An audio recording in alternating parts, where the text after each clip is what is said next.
Amis de Pipo TV, on est dimanche 16 octobre, et ben c'est parti pour le JT de la semaine. On se retrouve avec Jean Lassalle, Édouard Philippe, François Bayrou. Et les femmes, mises à l'honneur. À vous dire. Ferme ta gueule. Et c'est parti. Alors, on commence avec Jean Lassalle. Donc c'est un abonné ou une abonnée qui m'a écrit. Regarde l'interview de Jean Lassalle qu'il a donné cette semaine. C'est intéressant. Alors moi j'aime bien Jean Lassalle. J'ai dit tiens je vais regarder. Puis effectivement, il parle de la vaccination Covid, de Macron. Écoutez-le. Et puis ces vaccins. Moi j'ai pas eu le Covid, mais j'ai eu le vaccin Johnson qui a failli me tuer. Il m'a déformé le cœur. C'est vrai? J'ai eu 4 opérations depuis le 3 janvier de cette année. Moi. Mais pourquoi vous êtes vacciné? C'est-à-dire, vous prenez le risque? Mais parce que j'étais député, mais je ne savais pas non plus que M. Macron n'était pas vacciné. Je ne savais pas non plus que la plupart des membres du gouvernement ne l'étaient pas. Ah bon? Et je ne savais pas qu'un nombre important de mes collègues députés ne l'étaient pas non plus. Les effets secondaires graves? Oui, très grave, oui. J'ai failli en mourir. Ah oui, je n'ai pas eu le Covid. Alors, je ne sais pas s'il a été marabouté ou s'il sent qu'il est en fin de vie quand même. C'est vrai. C'est vrai que quand tu es à la fin, tu t'en fous. Tu chies dans ta couche, tout ça, t'en as plus rien à branler. C'est vrai, ça c'est sûr. Alors c'est vrai, là, avec le vaccin Covid, apparemment, il est passé à 2 doigts de la mort. Quick, terminé. Il y a encore 2 doigts, il y avait un doigt, c'était un doigt de menuisier. Donc il est vraiment passé proche. Ah oui, apparemment, il aurait vu le tunnel, la lumière blanche. Mais qu'est-ce que je fais là? Oh là, c'est quoi ça? Ah non. Alors il a dit qu'il y avait eu des problèmes avec la vaccination, mais aussi que Macron, les députés, les ministres, certains, ils ne s'étaient pas fait vacciner. Alors là, je comprends pas. Là, ça aurait pu faire l'effet d'une bombe, normalement. Non, et puis ça a fait l'effet d'un pétard mouillé. Non, les médias mainstream, comme on dit, les BFM TV et compagnie, bon, ça les a pas intéressés. Non, ils ont dit non.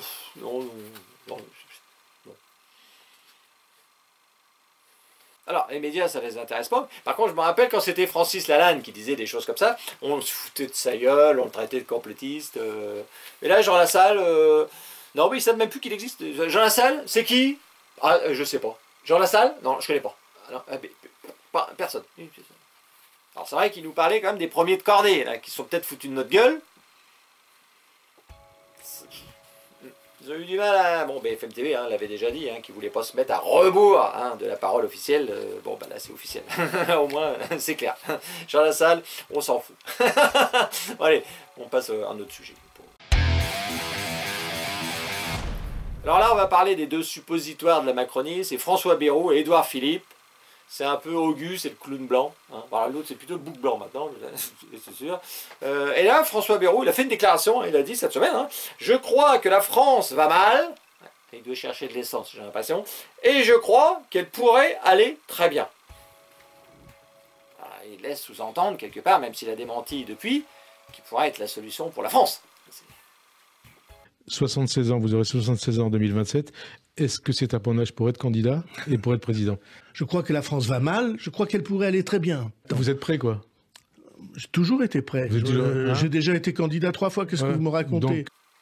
Bon, ça fait 40 ans qu'il n'a pas compris, on veut pas de lui, c'est sûr. Même un poisson rouge. Pourtant c'est con un poisson rouge. Mais même un poisson rouge, au bout d'un moment, quand il tourne dans le bocal, dit, t'es sûr qu'on n'est pas déjà passé par là, j'ai l'impression, t'es sûr? Non. Ouais, non, j'ai passé. Toi, au bout d'un moment, le poisson rouge, je suis sûr qu'il comprend. Lui, non. Remarquez, François Hollande, il pensait bien qu'il était de gauche. Pourquoi pas? On peut penser n'importe quoi. Que les Américains ont été sur la Lune, enfin, j'en sais rien, mais... Mais vous fumez, monsieur. Alors, c'est vrai que là, normalement, Macron, c'est son dernier mandat. On espère tous, c'est sûr. Moi, je mets un cierge tous les matins. Enfin, je me le mets dans le fion, au moins, c'est déjà ça. Mais c'est vrai que là, pour 2027, il y en a déjà plein qui en parlent déjà. Mais attendez, Macron, ça fait que 4 mois qu'il est là. Il vient d'arriver, en fait, quelque part. C'est vrai que ça paraît une éternité, mais... C'est un peu comme si tu vas au dentiste. Et que tu vas au dentiste, c'est vrai qu'à peine tu viens... C'est fini. Ah bah non, je viens de commencer, là, non, je vais toucher la molaire de la réforme des retraites et la gencive de la réforme du chômage. Accrochez-vous au fauteuil, s'il vous plaît. Et puis là, nous, on y en a remis pour 5 ans. Ah bah...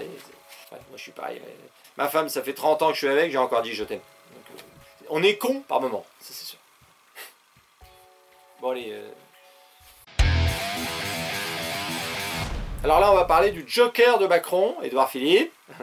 Et lui, il faut se souvenir que 3 mois après être parti du gouvernement puis avoir instauré les 80 km/h sur les routes, il avait été nommé administrateur du groupe informatique d'Atos, et je suis obligé de lire, c'est trop long, dont l'une des activités est liée au recouvrement, on récupère le pognon, des amendes générées par les radars automatiques.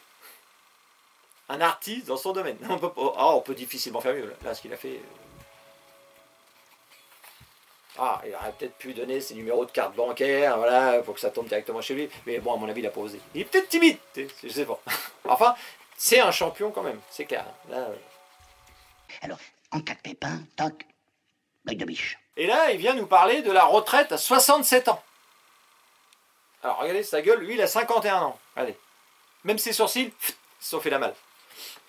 Eduardo, fais gaffe, 65 ans, je sais même pas si tu vas y arriver. À la luauté, là, quand je te vois déjà là, je dis non, fais gaffe. Et d'ailleurs, il y avait, ça me rappelle, c'est Agnès Pannier-Runacher, ou Runacher, je sais pas ce que c'est que ce nom à la con, elle est ministre de la transition énergétique. Ça sert à rien. Et elle avait déclaré au sujet des gens qui travaillent en usine, écoutez ce qu'elle avait déclaré. La fierté de travailler dans l'entreprise, la fierté de travailler dans l'usine, pour qu'on dise que lorsque tu vas sur une ligne de production, c'est pas une punition, c'est pour ton pays, c'est pour la magie, et c'est ça que vous pouvez rendre possible. Je vous remercie. La ligne de production, c'est pour ton pays, c'est pour la magie. La magie. Alors moi j'ai travaillé 16 ans en usine. Ouais, c'était à Metzeler dans l'Eure, une usine de joint en caoutchouc. Et la magie, j'en ai pas vu beaucoup. Je cherche, mais... Et pourtant à l'époque j'avais 10 sur 10 sur chaque œil. Ah, je voyais bien. Je pouvais voir un con à 100 mètres. Donc j'avais une très bonne vue. Et la magie, je cherche, mais... Une fois, on peut dire, ils avaient fait disparaître la moitié des effectifs. 600 personnes, un plan social. T'es arrivé le vendredi, t'étais 1200, le lundi, t'étais plus que 600. Ouais, ça, ah oui, là, c'était un beau... Même David Copperfield, là... Oh putain, comment ils font? Ouais, il a été surpris. Mais le reste, niveau magie... Alors c'est vrai que son idée, là, le joker de la Macronie, là, Édouard Philippe, son idée de 67 ans, c'est super quand même, parce que ça va permettre à Macron là d'arriver avec sa retraite à 65 ans, et puis le mouton, il va être anesthésié.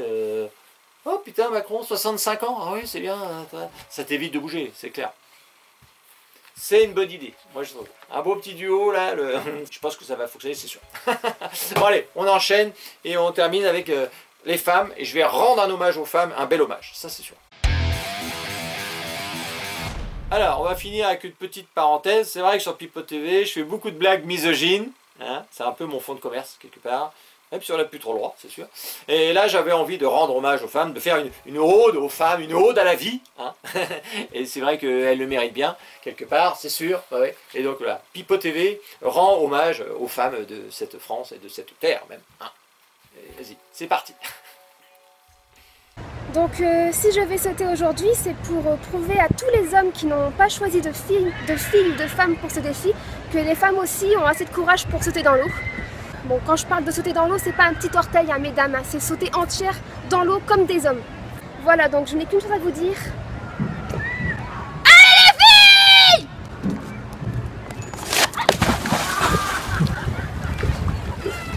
Et vous savez quoi? Moi, je sais pas utiliser un masque. Je pourrais dire, je suis une ministre, je me mets un masque. Mais en fait, je sais pas l'utiliser.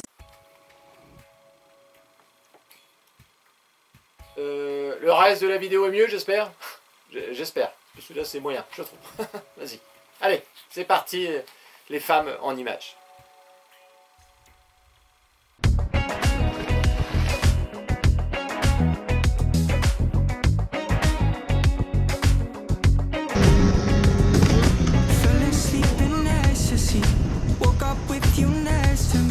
Last night it felt so heavenly, so heavenly. I guess you got that recipe. You always get the best of me, but damn it feels so heavenly. You know I wanna say no, 'cause you know I'm complacent. Yes, 'cause you know that is fading. You made me feel so amazing.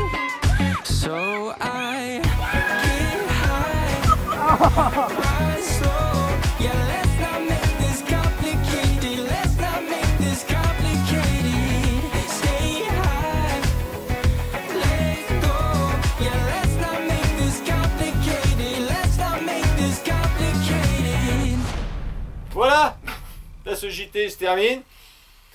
La fin, ouais, j'ai un doute quand même sur ce que tu m'as sorti là. Je pensais que ce serait mieux, mais bon, ça reste quand même un vélomage, j'imagine, sûrement. Voilà, bon, Pipo, on arrête. Et puis bah, on se retrouve dimanche prochain pour toujours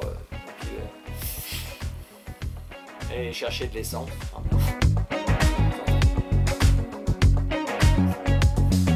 Fell asleep in ecstasy, woke up with you next to me.